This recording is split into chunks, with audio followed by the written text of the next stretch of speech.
In the back and then right here. Yeah. Have you talked to Mary and Barry? Yes, I have. What is that coming from? I still call him Mayor Barry, and we had a conversation recently, but I think he has a relationship with a gentleman who's contemplating running. He has this godfather relationship with a gentleman that has been thinking about running for the last 6 months, and he may announce next month. So because of that relationship, he's not going to come out and say he supports my campaign. But I would say this, if this guy doesn't jump in the race, and because of the strained relationship between he and the incumbent and the chairman, chances are he'll either support us or stay out. So, but either way, we're going to be good.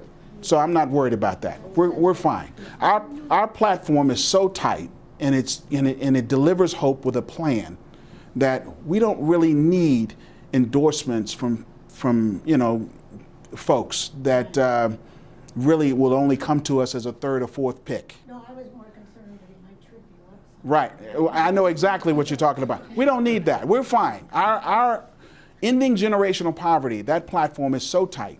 Bringing back DC General Hospital, but not just tearing it down and bringing it back to deliver healthcare services. But we're not only talking about, and the reason why that's on my platform, and I want to talk about it briefly, is because we are the nation's capital, whether we like it or not, and God forbid it, but we are also a terrorist target. We have to have a facility that's prepared for bioterrorism. And none of our level 1 hospitals, all of them are located west of North Capitol Street, none of them are prepared for bioterrorism. So we have to have a facility that can make shore up us on trauma, but also make sure our nation's capital is protected. So that's one reason why we got to bring DC General back. Yes. Yes. My concern is, and I guess my question is, once you enact laws such as E-Verify or anything else you choose to get in place, Yes. my concern is enforcement. What would you do, or how would you assure enforcement of the laws you want? Because quite often we pass laws, but there's no enforcement. You're absolutely right. Matter of fact, there's a law in the books now. It's called First Source Agreement, and it's supposed to protect 51% of the jobs on any construction site. But the lobbyists for these contractors are so shrewd that they added this little language at the bottom of the law saying new hires. So if you will, let's take for an example, Leah. If Leah owned a company that's based out of West Virginia that does one heck of a job building baseball stadiums, and we hire her to build this $700 million baseball stadium, because of the fact it has that, and she has her team of 200 people that work with her all over the country building baseball stadiums, because of the fact the First Source Agreement says new hires, she can come to Washington, D.C., take our money, and not hire one Washingtonian. So we have to make sure that the laws that we currently have are solid. That's number one. And then we also have to shore up DCRA and get some real inspectors over there and give them the resources they need to go around to these construction sites and put stop work orders on them to make sure they're not hiring undocumented workers. That's very important. So enforcement is very important. So could you piggyback then saying that any law cannot be ambiguous? Yeah, just all over the place. Very clear. Yes. Yes, ma'am. Voter fraud. We may not have that many Hispanics that can vote legally. Right. I think we need to be Prepared.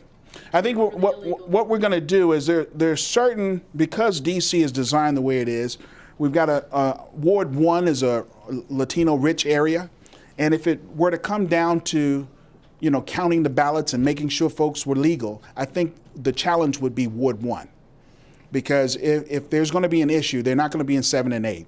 They're not going to be uptown in 3 because the rents are too high.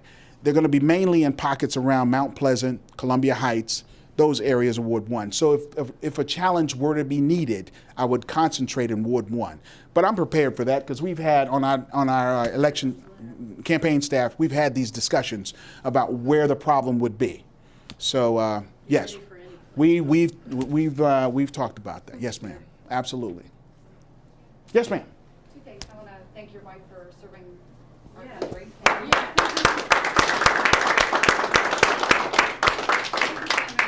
But you've got one of the worst school systems in the nation. Yes. Can you say what you do to help alleviate the problems? Whoa. But we can still hear you. Absolutely. Sure. Or what you would do to shore up the educational process to get those people out of poverty. Absolutely. Because I believe educational reform is, I first of all agree with the Fenty administration for taking on that issue. But where I disagree with the Fenty administration is putting someone in charge who doesn't have the requisite skills to not only have a proven track record of delivering excellence in education in an urban environment, and not having the academic skills to be able to be called the superintendent in the first place. You know, they had to change the title because she couldn't get certified. So that's a serious problem. So to answer her question about how do I feel about DC public schools, Michelle Rhee will no longer be a part of my administration. I will bring in, we will recruit the best from around the country. We will do an inside-outside recruitment. What I mean by inside the Beltway, there are some talented people. Brilliant people.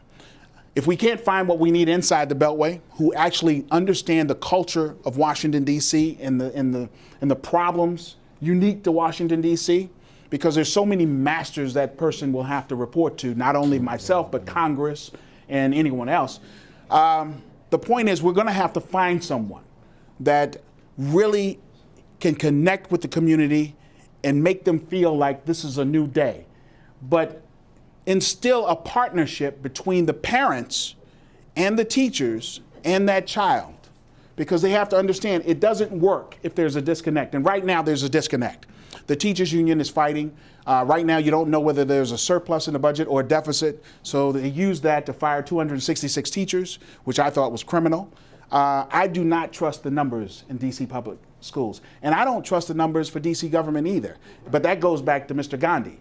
I think when he lost that $50 million, and then he couldn't give us a clean budget on whether or not that $34 million in DCPS actually existed, that told me that something's not happening here.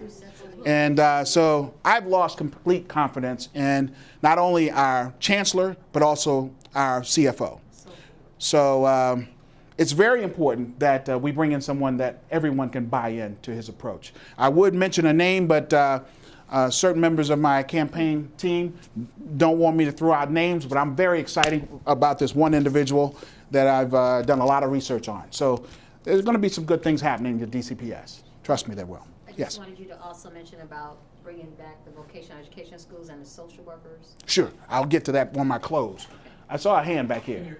Can you comment on the role of labor, organized unions in DC? Because on the E-Verify, for example, you would think that they might be working for the interests of the working people of Washington, D.C. and would be supportive of that and would back you because of the fact that we're pushing that issue. I'm just wondering if you have any labor ties that would be helpful to you in your campaign.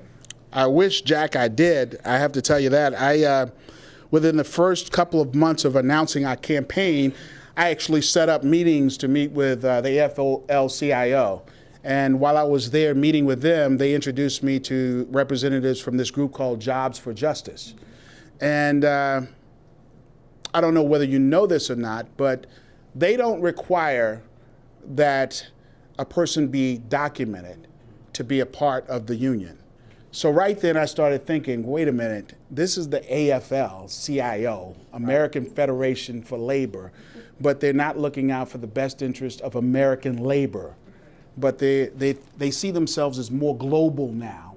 So they're allowing anybody and everybody who can pay dues to join.